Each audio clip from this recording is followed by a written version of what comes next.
నమస్తే. BJP fire brand leader MP Nishikant Dubey పార్లమెంటులో కాంగ్రెస్ పరువు తీశారు. దానికి కారణం ఏంటంటే రాహుల్ గాంధీ గారు విమర్శించారు. ప్రభుత్వ వ్యవస్థలను, ఇన్స్టిట్యూషన్స్ ని, ముఖ్యంగా ఎన్నికల సంఘాన్ని బీజేపీ వాడుకుంటోందని చెప్పి, ఎన్నికల సంఘాన్ని ఎవరు వాడుకున్నారో ఒక్కసారి మీ చరిత్ర వెనక్కి తిరిగి చూసుకోండి అని చెప్పి నిషికాంత్ దూబే చాలా ఘాటుగా విమర్శించారు కాంగ్రెస్ పార్టీని. కొన్ని ఆధారాలతో, లెక్కలతో సహా ప్రజల ముందు పెట్టారు. నిషికాంత్ దుబే ఏం మాట్లాడారో ఒక్కసారి మనం చూద్దాం. ఆరోపణలు, ప్రత్యారోపణలు ఎలా జరిగాయి, వాదనలు, ప్రతివాదనలు ఎలా జరిగాయి ఒక్కసారి మనం చూద్దాం. ఈ డిస్కషన్ లో నాతో జాయిన్ అవుతున్నారు రాజకీయ విశ్లేషకులు మురళీ మనోహర్ గారు. మురళి గారు నమస్తే. నమస్తే రాజు గారు. మురళి గారు, నిషికాంత్ దూబే గారు ఎప్పుడు మాట్లాడినా కూడా ఒక ఫైర్ బ్రాండ్ ఆయన హెడ్లైన్స్ లో ఉంటాయి, కొంచెం కఠినంగానే ఉంటాయి, బట్ ఫ్యాక్ట్స్ మాట్లాడతారు.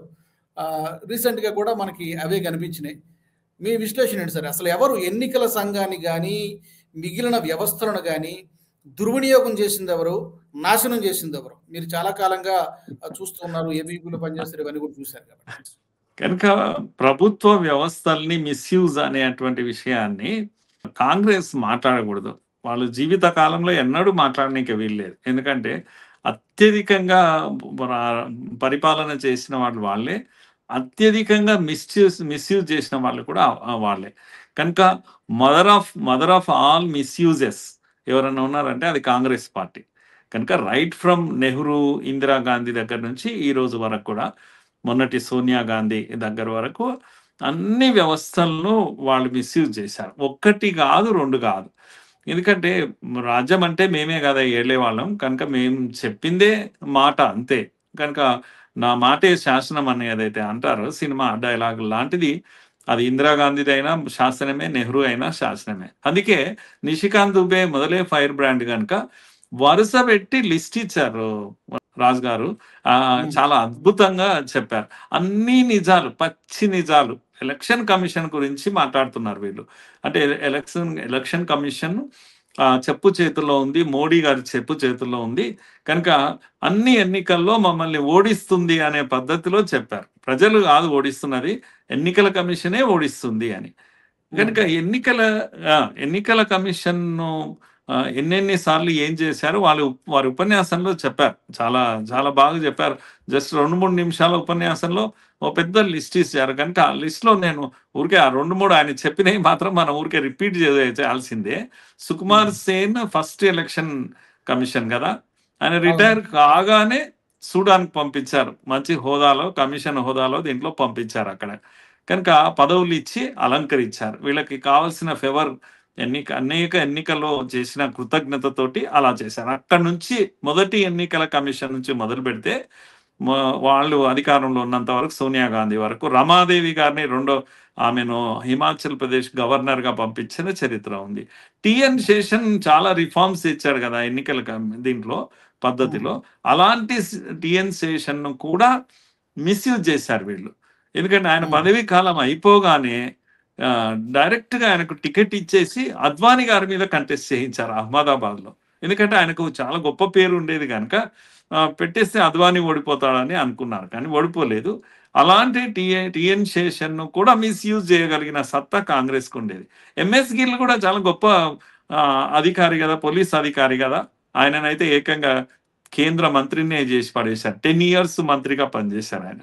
ఇలా చెప్తూ పోతుంటే 1-2 కాదు. కనుక ఈ సిబిఐ డైరెక్టర్స్ ను కూడా వాళ్ళు అపాయింట్ చేశారు, మిస్యూజ్ చేసుకున్నారు. ఎవరిని అపాయింట్ చేశారంటే అశ్విని కుమార్ ను చేశారు. ఎవరైనా అంటే సోనియా గాంధీకి, రాహుల్ గాంధీకి సెక్యూరిటీ గార్డ్ ను ప్రొవైడ్ చేసేవాడు.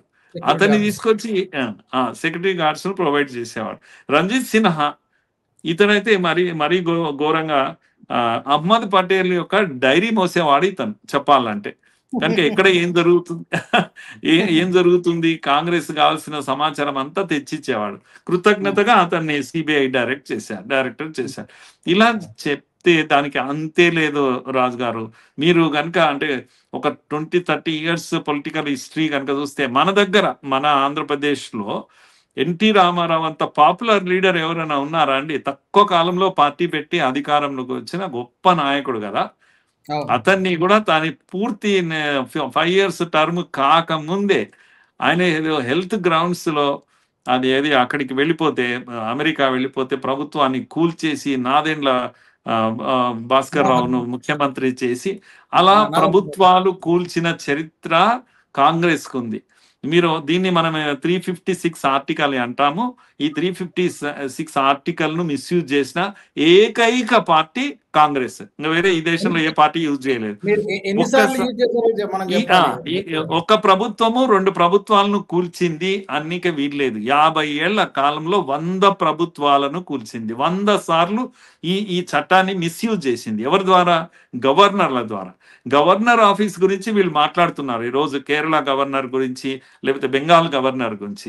గవర్నర్లను మిస్యూజ్ చేయడం ఎలా అని ఏమైనా ఒక పాఠం చెప్పాలంటే కాంగ్రెస్ వాళ్ళు చెప్పగలరు. అలాంటి చరిత్ర వీళ్ళకు ఉంది అండి.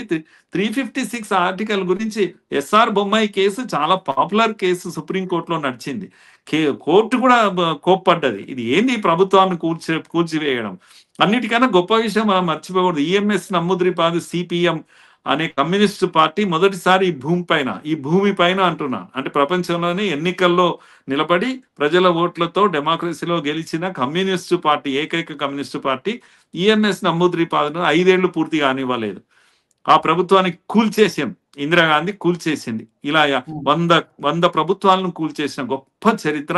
అదేందో 1000 ఎలకలు తిన్న పాము అని చెప్పేసి కథ చెప్తారో అలా ఉంటుంది వీళ్ళ యొక్క ఇలాంటి మిస్యూజెస్ లో. మీకు అద్భుతమైన మిస్యూజ్ ఇంకొక వ్యవస్థ ఏంది అంటే జ్యుడిషియరీని మిస్యూజ్ చేస్తారా అండి ఎక్కడైనా? ఎలా చేస్తారని మీరు ఆశ్చర్యపోవచ్చు. కానీ కాంగ్రెస్ చేయగలిగింది. ఇందిరాగాంధీ గారు, మీరు రాజనారాయణ్ చేతిలో ఆమె ఒక కేసులో ఓడిపోయింది. 73లో కోర్టు కేసులో ఓడిపోయింది.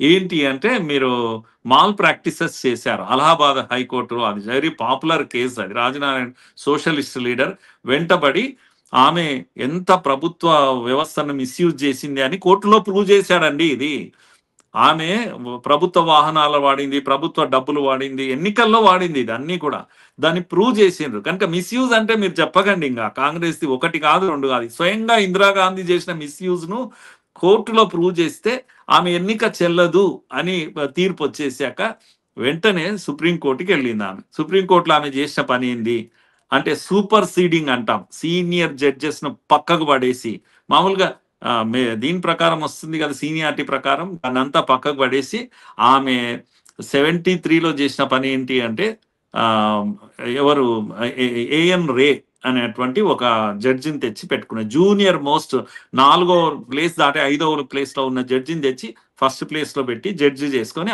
ఆయనతో తీర్పిప్పించుకున్నదండి. ఆ తర్వాత 77లో కూడా అలానే సూపర్ సీడ్ చేసింది.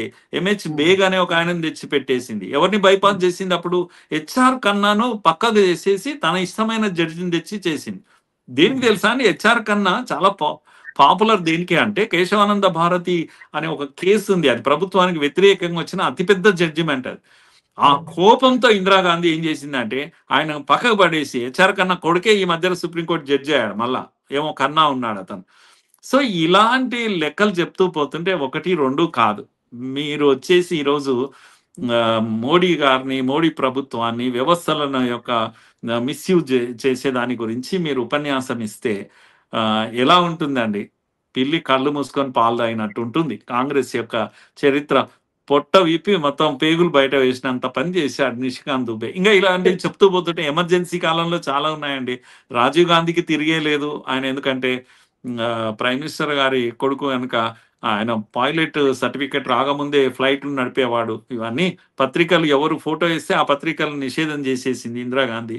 ఇలాంటివన్నీ విక్రాంత్ స్టోరీ మనం చెప్తారు. మీ ఇదేది హాలిడే ట్రిప్ కొరకు తిప్పేవారు ఐఎన్ఎస్ విరాట్ అని చెప్పేసి. ఆయన హాలిడే ట్రిప్స్ కొరకు వాళ్ళు వాడుకునేవాళ్ళు. ఇప్పుడేమో మోడీ గారు సైన్యం యొక్క ప్రతిష్టను పెంచే విధంగా, వాళ్ళకి విశ్వాసాన్ని ఇచ్చే విధంగా సైన్యాన్ని తీసుకెళ్లి ప్రదర్శిస్తున్నారు కదా. ఎక్కడ మోడీ, ఎక్కడ కాంగ్రెస్ అండి? ఎన్ని చెప్పాలి ఈ విధంగా? మొన్న కూడా ఈ వీళ్ళెవరిని ఎలక్షన్ కమిషన్ సెలక్షన్ విషయంలో ఇష్టం ఉన్నట్టుగా గతంలో ఒక్కరే సెలెక్ట్ చేసేవాళ్ళు, ప్రైమ్ మినిస్టరే సెలెక్ట్ చేసుకునేవాడు. కనుక ఏ రోజు కూడా అపోజిషన్ లీడర్ కూడా లేదు. మీరు మొత్తం స్వాతంత్రం వచ్చినప్పటి నుంచి ఇందిరాగాంధీ, రాహుల్ గాంధీ పీరియడ్ వరకు కూడా అలాంటి వ్యవస్థనే ఉండేది. కనుక మొన్న ఎవరు సుప్రీంకోర్టు జోక్యం చేసుకొని ఊరికే ఉండలేక మీ ఇష్టం ఉన్న వాళ్ళని సెలెక్ట్ చేసుకుంటారో దీనికి పద్ధతి లేదా, ఒక యాక్ట్ చేయండి పార్లమెంట్లో.